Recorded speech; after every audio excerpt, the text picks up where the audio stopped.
할렐루야. 오늘 저는 우리가 함께 같이 교독했던 이 마태복음 27장 11절부터 26절 말씀을 통해서 사순절에 주시는 빌라도의 교훈이라고 하는 그러한 제목으로 말씀을 나눌 때에 오늘 빌라도가 우리에게 어떤 교훈을 주기를 원하는지 우리 귀한 깨달음이 있음으로 말미암아 이 예배가 주님께 온전히 드려지는 예배, 말씀이 깨달아지는 그러한 예배, 아름다운 예배가 되기를 먼저 주의 이름으로 축원합니다. 얼마 전 중국의 부자 서열 148위에 들어갔던 유한 회장이라는 사람, 한농그룹의 회장이었던 사람이 사형을 당했습니다. 한때는 중국의 정치인으로 7조억이라고 하는 엄청난 재산을 갖고 있었던 이 유한 회장이 사형을 당하는 자리에서 그는 이렇게 마지막 유언을 남겼다고 합니다. 그는 자신의 출세와 돈을 유지하기 위해서 자기의 적이었던 사람들 8명을 이렇게 죽이기도 했던 조폭의 그러한 두목이었습니다. 그래서 그는 마침내 사형을 당하게 되었는데 그는 사형에 들어가기 전에 재판장에서 그는 이렇게 고백을 했습니다.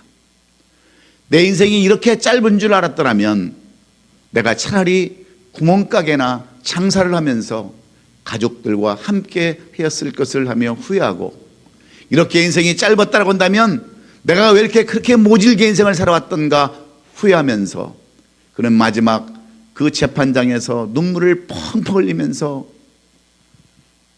그의 죄를 고백하고 선처를 구했지만 그는 마침내 형장의 이슬로 사라지고 그는 슬픈 인생으로, 잘못된 인생으로 그의 인생에 낙인을 찍고 말았습니다. 여러분, 왜 그가 그렇게 후회하는 삶을 살았을까요? 뒤늦은 깨달음 때문인 줄로 믿습니다. 우리가 이 땅에 제대로 된 삶, 올바른 삶을 살 수 있는 비결은 오직 올바른 깨달음에 있습니다. 그런데 많은 사람들은 어떻게 살아갑니까? 돈이 인생의 전부인 줄 알고 돈 버는 데 인생을 다 허비해버립니다.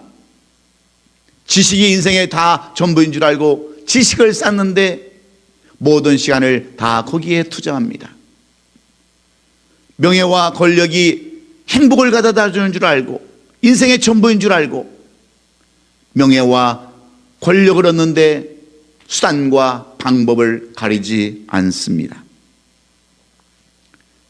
그런 삶을 살기 때문에 나중은 어떤 삶을 살아갑니까? 후회하는 삶을 살 수밖에 없습니다. 그래서 성경은 우리에게 주시는 말씀이 있습니다. 돈이 인생의 전부가 아니라고 말씀합니다. 지식이 우리 인생의 전부가 아니고 권력과 명예가 전부가 아니라 하나님의 그 말씀, 하나님께서 우리에게 깨닫게 주시는 말씀을 통해서 복을 받는 것이 올바른 삶이라고 성경은 우리에게 강조하고 있습니다. 왜냐하면 깨닫는 만큼 그 기쁨과 행복과 축복으로 비례되기 때문에 그렇습니다. 깨닫지 못하면 여러분 이해되지 아니하고, 이해가 되지 아니하면 오해와 갈등과 분쟁으로 결국은 악하고 더러운 삶을 살 수밖에 없기 때문입니다.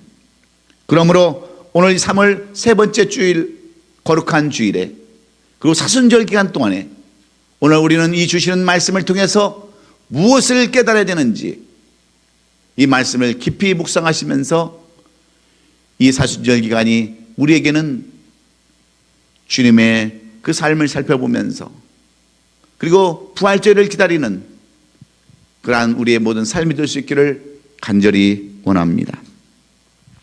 지금은 기독교 교육력으로 따지고 보면 사순절 기간입니다.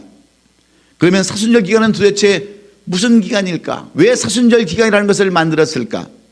원래 기독교의 3대 절기는 성탄절과 그 다음에 추수감사절과 부활절입니다. 그런데 왜 하나님께서는 또다시 이런 절기들을 만들어서 우리로 하여금 지키게 하시는 것일까요? 그 이유는 바로 이런 날, 이런 절기를 통해서 우리 자신을 뒤돌아보며 그날의 주인공이신 예수 그리스도를 다시 한번 기념하고 감사하는데 그 의미와 목적이 있는 줄로 믿습니다. 그래서 나라와 민족과 국가마다 다 절기가 있습니다. 세계 여러 나라에 분포되어 있는 모든 종교마다 다 그들만의 종교의 절기가 있습니다. 그리고 사람들에게도 다 절기가 있습니다. 결혼기념일, 생일, 다 이런 절기가 있는 것은 그날을 우리가 기념하면서 뜻있는 날을 보내기 위함입니다. 그런데 이 사순절 절기도 마찬가지입니다. 이 땅에 육신을 입고 오신 예수께서 우리 죄인들을 위하여 십자가를 지시고 고난당하심으로 속죄물이 되시기 위해서 준비하셨던 그러한 기간이기 때문에 그 예수를 바라보면서 뜻을 기리고 기념하고자 이 사순절을 우리에게 허락해 주신 줄로 믿습니다. 그러면 이 사순절이 생기게 된 그 요인, 그 동기가 어디에 있을까요? 원래 이 사순절이 생기게 된 그러한 동기는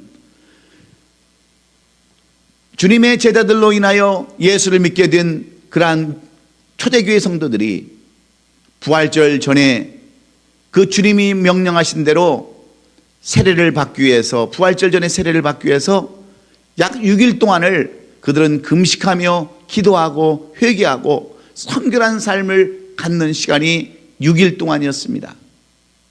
그런데 이것이 점점점 발전해서 1년 12달 365일의 11조인 36일로 이것이 연장되었습니다. 주님의 그 삶을 되돌아보면서 6일로 인생을 끝나는 것이 아니라 6일 동안 회개하고 끝나는 것이 아니라 36일 동안 주님의 삶을 살펴보면서 기도하고 회개하고 또 부활주일에 세례를 받기 위한 그러한 날들로 준비했습니다. 그런데 주후 325년에 니케아 종교회의라는 이 회의에서 많은 사람들이 결정하기를 40일로 사흘을 더 늘렸습니다. 그래서 우리는 이것을 사순절이라 40절이라 이렇게 부르는 겁니다. 거기에는 왜 이유가 있습니다. 예수님께서 광야에서 40일간 금식기도한 날이 40일이기 때문에 그렇습니다. 40이라는 숫자는 예수님께서 무덤에서 40시간을 머물렀기 때문에 그렇습니다. 그리고 예수님이 부활하신 후에 승천하시기 전까지 이 땅에 머무른 기간이 바로 40일이기 때문에 니케아 종교회에서는 40일로 정해놓고 이 날을 우리가 기념하면서 주님의 고난을 기념하고 주님의 그 하셨던 일들을 생각하면서 성스럽게 거룩하게 이 날을 지키기 위해서 우리에게 이 절기를 허락하신 것입니다. 그래서 올해도 어김없이 3월 1일을 애쉬 웬스데이, 제수일로 시작해서 우리는 지금까지 이 사순절을 지키고 있는데, 그러면 과연 우리는 이 사순절을 통해서 무엇을 깨달아야 할까요? 그냥 이 사순절을 보내는 것이 아니라, 아무 의미 없이 보내는 것이 아니라 무엇을 우리가 깨닫고 이 사순절을 보내기를 원하는 것일까요? 오늘 이 본문을 보면 사도요 주님의 제자였던 마태는 예수님께서 십자가에 달려 고난당하신 것과 이 일의 주축이 되었던, 이 일의 장본이 되었던 총독 빌라도의 삶을 통해서 우리에게 주시고자 하시는 교훈의 내용들이 있습니다. 오늘 본문에 등장하는 유대인의 총독 빌라도가 유대인들의 그 지도자였던 대제사장들과 장로들로부터 유대인의 왕이라고 하는 예수를 죄인으로 인계받아서 밤새도록 신문을 합니다. 그런데 그들의 고소한 내용처럼 예수님의 죄를 발견할 수가 없었습니다. 오히려 빌라도는 예수님을 신문하면서 죄 없으신 예수님이 정치적인 그러한 반역자도 아니요, 순전히 종교적인 그들의 갈등 때문에 예수를 죽이려고 한다는 음모론을 이 빌라도는 알게 되었습니다. 그런데도 불구하고 빌라도는 구태여 이 예수로 인해서 대제사장들과 장로들과 성난 군중들과 잘못된 관계를 갈등을 일으키고 싶지 않았습니다. 특히 이들에 의해서 선동되어진 수많은 군중들의 폭동을 두려워한 나머지 죄 없으신 예수 그리스도를 십자가에 못 박도록 내어주는 빌라도를 우리는 이 본문에서 발견하게 됩니다. 그리고 그런 유대인의 결례에 따라서 손을 씻으면서 뭐라고 그는 고백합니까?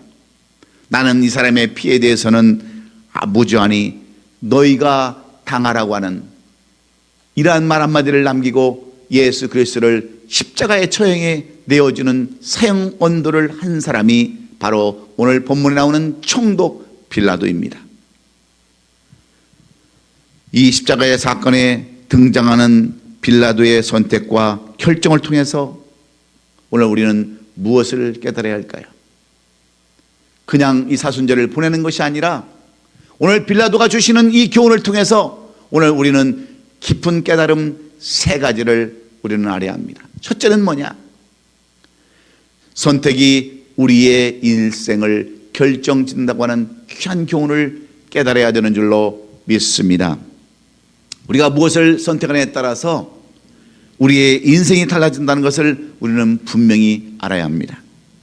사람이 행복을 누리며 기쁘게 살 수 있는 비결은 무엇을 어떻게 결정하고 판단하고 선택에 따라서 그 인생이 달라진다고 하는 것을 우리는 알 수 있습니다.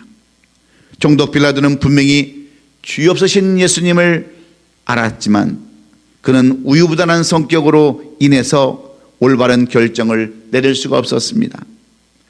예수를 죄 없다고 적당히 내어버리자니 대제사장들과 장로들과 성난 군중들 그들이 소요를 일으킬까봐 폭동을 일으킬까봐 두려워한 나머지 그는 스스로 결정을 내리지 못하고 7절에 기록된 것처럼 이렇게 변명하고 맙니다.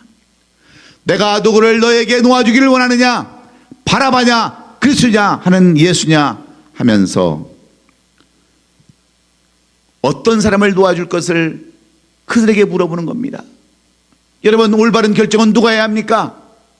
이 빌라도가 해야 되는데 그는 그들에게 묻습니다. 당시 유대 땅에는 유월절 명절을 맞이해서 내려오는 전례가 있었습니다.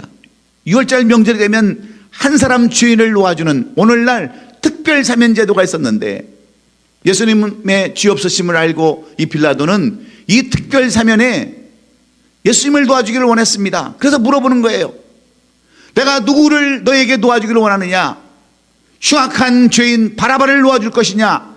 예수를 도와줄 것이냐? 묻자 성난 군중들, 예수를 십자가에 못 박으라고 하는 그러한 대제사장들과 장로들에 의해서 이 빌라도는 자기 스스로 결정하지 못하고 그들의 결정대로 그들이 원하는 대로 십자가에 내어주게 되는 것입니다.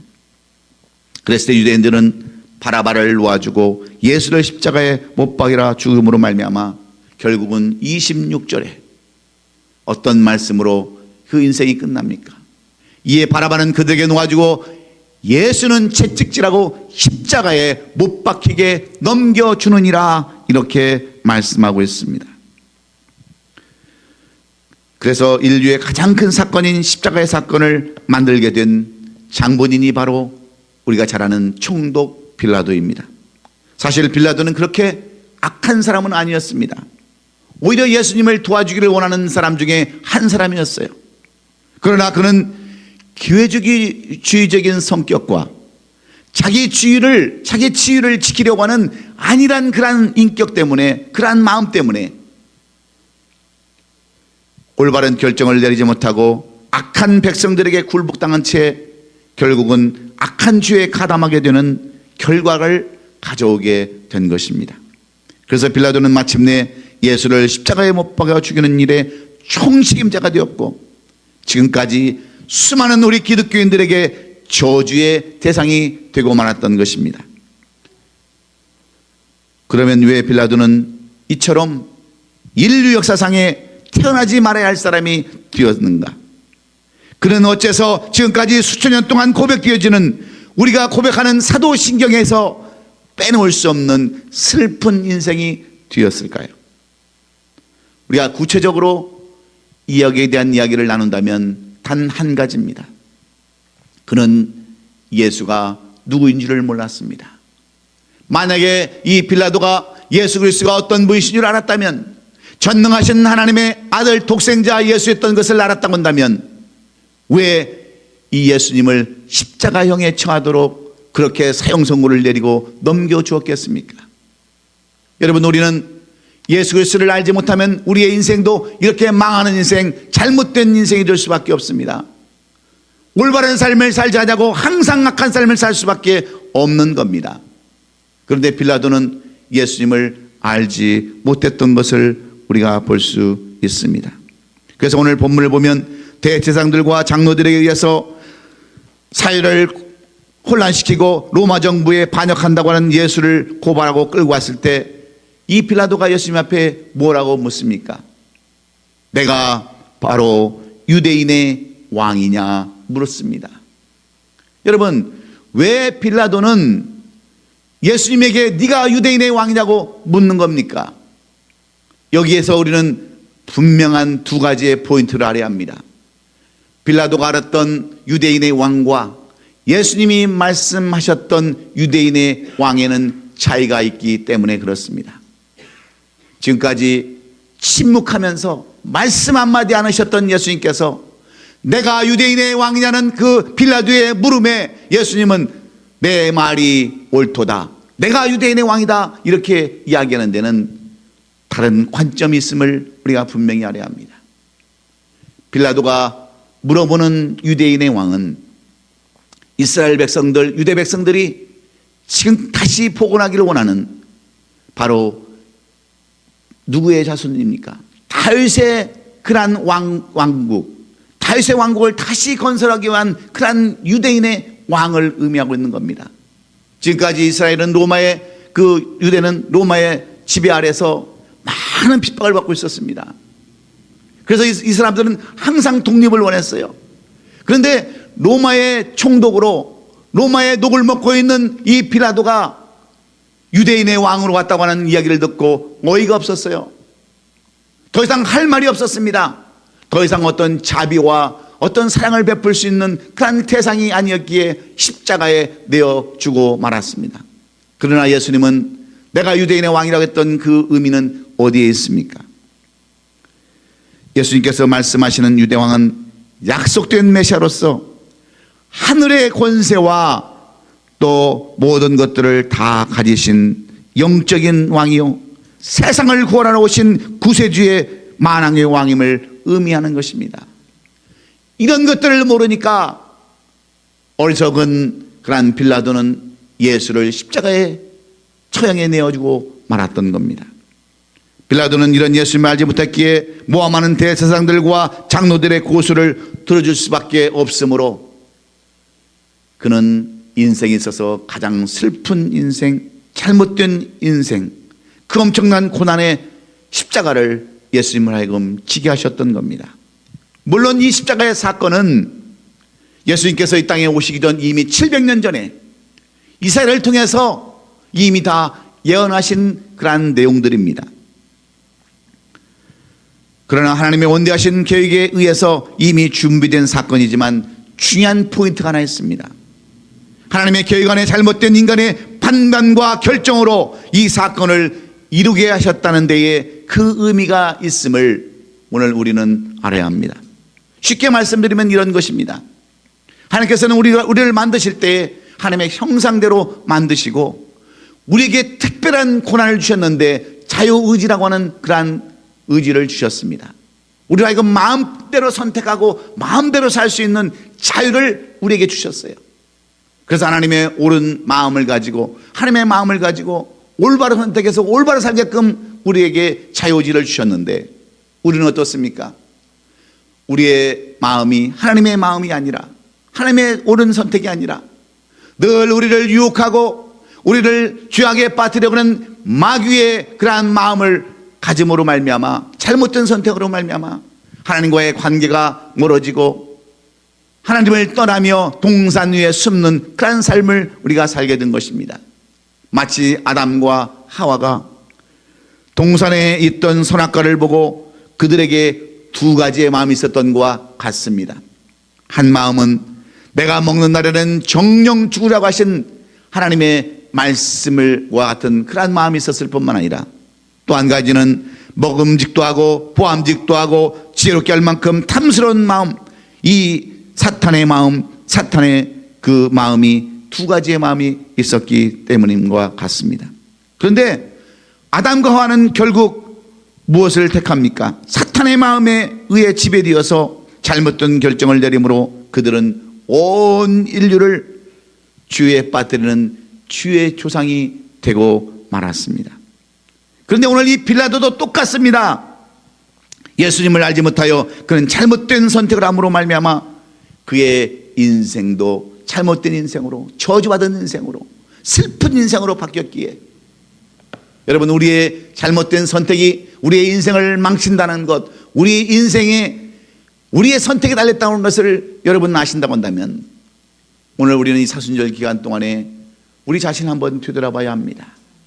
내가 어떤 선택을 하고 살아가고 있는지, 예수를 선택하고 살아가는지 아니면 세상을 바라보고 살아가는지 우리 자신을 한번 되돌아보면서 이 사순절 기간에 다시 한번 회개하고 초대교회 성들처럼 금식하고 우리 주님의 고난을 되돌아보면서 다시 한번 깨달음을 갖고 올바른 삶, 주님이 기뻐하시는 삶을 사시는 저와 여러분 될 수 있기를 주의 이름으로 축원합니다. 두 번째로 오늘 이 빌라도를 통해서 우리에게 주시는 교훈은 어떤 교훈입니까? 선택은 자유지만 그 결과와의 책임이 있다고 하는 겁니다. 그 책임, 그 뒤에는 심판이 있다고 하는 거예요. 우리가 자유는 마음대로, 우리 마음대로 선택을 할 수 있습니다. 내 마음대로 살 수도 있고 내 뜻대로 살 수 있지만 그 뜻대로 산 뒤의 결과는 내가 책임을 져야 한다고 하는 놀라운 교훈을 우리에게 말씀해 주고 있습니다. 오늘 본문에 나오는 총독 빌라도는 예수님께서 죄 없으심을 안 뒤에 유대 명절의 전례에 따라서 죄인으로 잡혀온 예수를 놓아주려고 했습니다. 그런데 대제사장들과 장로들과 수많은 군중들이 예수를 십자가에 매어 죽이라고 하는 그러한 외쳐대는 그러한 말로 인해서 과격한 시위를 하려고 함으로 인해서 그들을 향하여 무엇라고 물어봅니까? 어찌 미뇨 이 예수가 무슨 악한 일을 했냐고 그들에게 묻지 않습니까? 그러나 무조건적인 아무런 죄도 없는 예수 그리스도를 십자가에 매달라고 하는 그러한 그들의 요구에 의해서 빌라도는 예수 그리스도를 십자가형으로 언도하고 수많은 사람들 앞에서 물을 갖다가 손을 씻습니다. 나는 이 사람의 죄에 대해서 무죄하니 너희가 당하라 그랬습니다. 나는 죄가 없으니까 만약에 이를 인하여 저주가 임하면 그 저주는 너희가 임하라고 이렇게 얘기합니다. 그런데 유대 백성들 어떻게 대답을 합니까? 무엇라고 그들은 이 말씀에 반응합니까? 25절에 이렇게 말씀이 기록되어 있습니다. 백성이 다 대답하되 이르되 그 피를 우리 자손에게, 우리와 우리 자손에게 다 돌릴지어다. 그 빚값, 그 저주를 우리가 다 받겠다라고 이렇게 그들이 대답을 한 겁니다. 여러분, 왜 이렇게 대답을 하겠어요? 선택은 자유지만 그 선택 뒤에는 책임이 있다고 하는 것, 반드시 심판이 있다고 하는 것을 이 유대 백성들은 깨닫지 못했기 때문에 그렇습니다. 우리말에 말이 씨가 된다는 말 있지 않습니까? 말한 대로 이루어진다는 겁니다. 말한 대로 열매가 맺어지는데 그들은 그 말한 것 책임을 그들은 알지 못했어요. 여러분, 우리는 여기서 무엇을 깨달아야 합니까? 우리가 항상 어떤 말을 하고 어떤 결정을 하고 산다는 것이 얼마나 중요한가를 우리는 다시 한번 깨달아야 합니다. 그래서 여러분, 매일 죽겠다고 하는 사람들은 결국 죽을 수밖에 없어요. 매일 아프다고 하는 사람들은 여러분 아플 수밖에 없어요.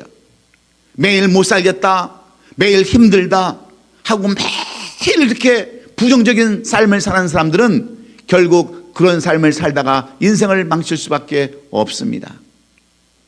여러분, 이스라엘 백성들 어떤 결과를 가져온 줄 아십니까? 이스라엘 백성들이 이 말을 함으로 인해서 하나님은 어떻게 그들에게 보호한 줄 아십니까? 그들은 주 70년경 로마의 장군 티투에 의해서 유대 나라와 예루살렘이 완전히 멸망당해버리고 말았습니다. 그때 110만이라고 하는 유대 백성들이 죽임을 당하거나 포로로 끌려갔습니다. 그리고 이스라엘의 구약 선지자들이 예언했던 것처럼 예루살렘 그 성전은 벽돌 위에 벽돌 한 장도 남지 않게끔 완전히 철저하게 파괴되고 말았습니다. 이것으로 당시 유대 백성들 그 선조들이 받아야 할 핏값으로 끝난다고 했으면 얼마나 좋겠습니까? 이것으로 그 조상들의 죄의 값이 끝나지 않았습니다. 그들은 1946년까지 무려 1000년 동안이나 나라 없는 서러움 가운데 살아야 했습니다.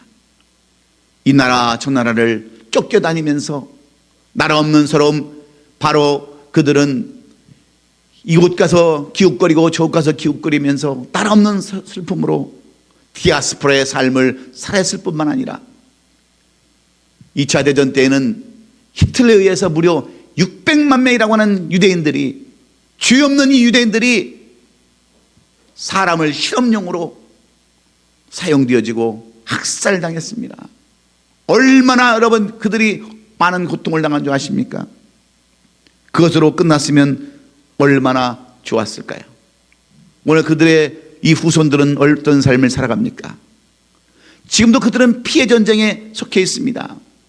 날마다 그들은 폭탄 테러에 의해서 두려움 가운데 살아가고 있습니다. 여러분 한번 이스라엘에 한번 가보세요. 화장실에 10분도 못 앉아 있습니다. 정복을 입은 경찰들이 쓰레기통을 다 뒤집니다. 혹시 거기에 폭탄을 매설했을까 봐 화장실을 다 열어봅니다. 이스라엘 가면 절대로 여러분 가방 잊어버리지 않습니다. 누구든지 남의 가방 열지 않습니다. 너무나도 폭탄 테러가 많기 때문에 오늘날 이 이스라엘을 가보면 여러분 그들은 항상 불안한 가운데 살아가는 거예요. 피해 전쟁 가운데서 수없는 사람들이 폭탄 테러로 오늘날도 죽어가고 있는 이 이스라엘은 왜 그런 것입니까? 이것이 우연의 일치입니까? 그들이 선택은 했지만 그들이 그 말대로 받아들임으로 말미암아서 저주의 피해 저주를 그대로 받고 있는 거예요. 그래서 우리는 선택은 자유지만 반드시 심판 결과가 있다고 하는 것을 우리는 분명히 깨달아야 합니다. 왜 그들이 이렇게 어려운 삶을 살아갈까요? 마태복음 26장 24절, 인자를 파는 그 사람들에게는 화가 있으리다 하신 이 하나님의 말씀을 깨닫지 못했기 때문에 그렇습니다. 그러므로 우리는 요한복음 16장 9절 말씀을 잊지 말아야 합니다. 주의 대람은 그들이 나를 믿지 아니하며, 이것을 깨달아야 되고, 로마서 6장 23절에 기록된 대로 주의 삭선 사망이요 하나님의 은사는 그리스도 예수 우리 주 안에 있는 영생이라고 하신 이 말씀을 잊지 않을 때, 선택은 자유지만 반드시 결과가 있는 것을 깨닫고 그 결과에 책임을 지며 올바른 결정으로 이 사순절을 사는 저와 여러분이 될 줄로 믿습니다. 여러분 마음대로 살 수 있어요.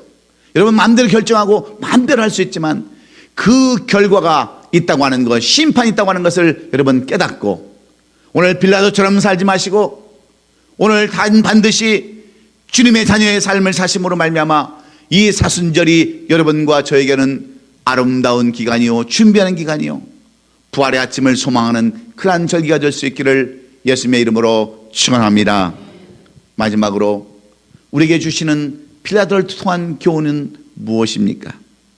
무엇을 선택에 따라서 부활과 사망으로 나누어진다고 하는 사실입니다. 우리가 무엇을 택하느냐에 따라서, 어떤 것을 결정하느냐에 따라서 영광과 저주로 우리의 삶이 바뀐다고 하는 사실을 이 마태는 빌라도의 교훈을 통해서 우리에게 교훈해 주기를 원하고 있습니다. 인류 역사상 가장 잔인하고 비인간적인 그러한 형벌이 있다고 한다면 그것은 십자가의 처형입니다. 우리가 이미 보았던 영화 가운데 멜 깁슨이 직접 감독하고 출연한 영화 패션 오브 크라이스트, 그 영화를 보고 얼마나 여러분들이 눈물을 흘렸습니까? 예수님께서 저런 고난을 당하셨다니 얼마나 그 영화를 보고 많은 사람들이 감동을 받고 깨달음을 받았습니까? 그 고통이 이루 말할 수 없는 그러한 고통이었음을 그 영화는 우리에게 보여주었습니다. 그래서 이 십자가의 사건은 고대 사회 하급 계층에 있는 사람들, 노비나 아니면 종들에게 행했던 그러한 처형 방식이 십자가였습니다. 그리고 나라를 전복시키고 나라를 반역했던 그러한 정치범이나 반역자들에게만 이런 십자가의 처형이 내려졌는데, 예수께서 이러한 처형을 당하시는 것을 보고 유대인들은 어떻게 생각하고 이방인들은 어떻게 생각한 줄 아십니까?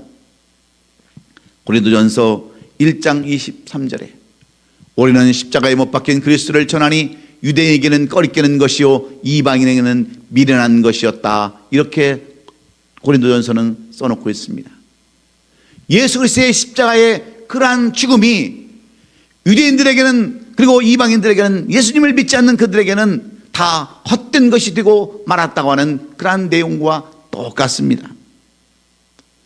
예수께서 십자가에 죽으심이라 하여 유대인들은 이 십자가가 그들의 발목을 잡는 거친돌이 되었고, 이방인들은 복음의 걸림돌이 되었다 하는 그런 말입니다. 복음을 받아들이지 않았던 유대인들이나 이방인들에게는 예수님의 죽음이 헛될 수밖에 없었던 하는 그러한 말씀과 똑같습니다. 그러나 이 십자가의 도, 예수 그리스도의 십자가의 사건을 믿는 사람들에게는 로마서 25장 26절에 그러한 놀라운 역사가 있음을 우리는 알아야 합니다. 이 예수를 하나님이 그의 피로 믿음으로 말미암는 화목제물로 세우셨으니 이는 하나님께서 길이 삼으시는 중에 전에 지은 죄를 담고 하심으로 자기의 의르심을 나타내려 하심이니, 곧 이때에 자기 의르심을 나타내서 자기도 의르시며 또한 예수 믿는 자를 의롭게 하심이라.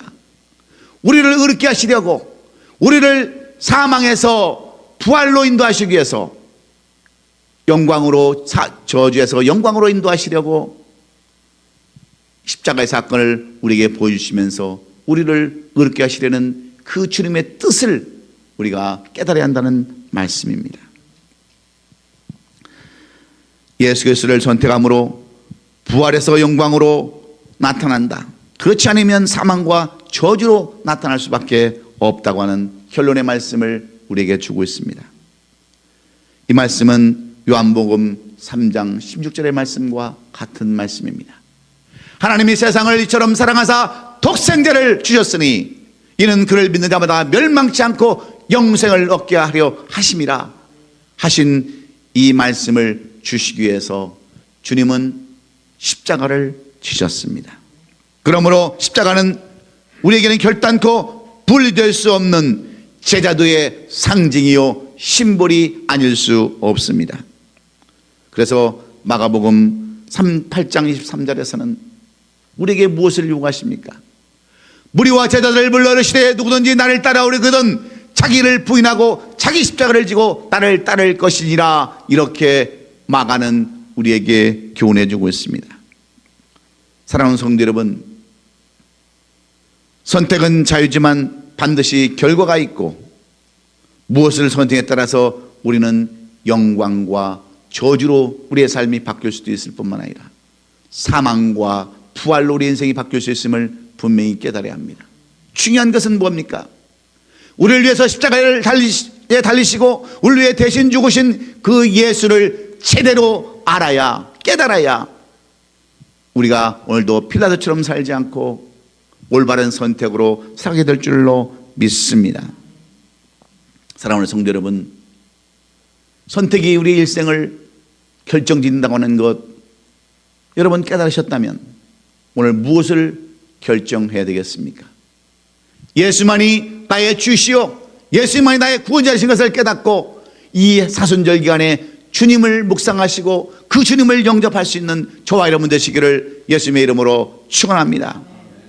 선택은 자유지만 반드시 심판이 있다는 걸 깨닫고 올바른 선택으로 주님을 바라보면서 주님의 의로우신 그 의로우심을 본받고 주님을 닮아가는 저와 여러분 될 수 있기를 주의 이름으로 축원합니다. 사망을 택할 것이냐, 부활을 택할 것이냐, 영광을 택할 것이냐, 저주를 택할 것이냐, 갈림길에 있는 우리들에게 주님을 택하심으로 말미암아 이제 이 3월이 꽃피는 3월처럼 사순절을 아름답게 보내고 부활절에는 기쁨과 소망이 넘치는 우리의 모든 삶들이 부활되는 역사가 여러분과 저의 삶 가운데 있기를 예수님의 이름으로 축원합니다. 축원합니다. 기도하겠습니다. 사랑하는 성도 여러분, 오늘 우리는 마태복음 27장 11절로 26절의 말씀, 사순절을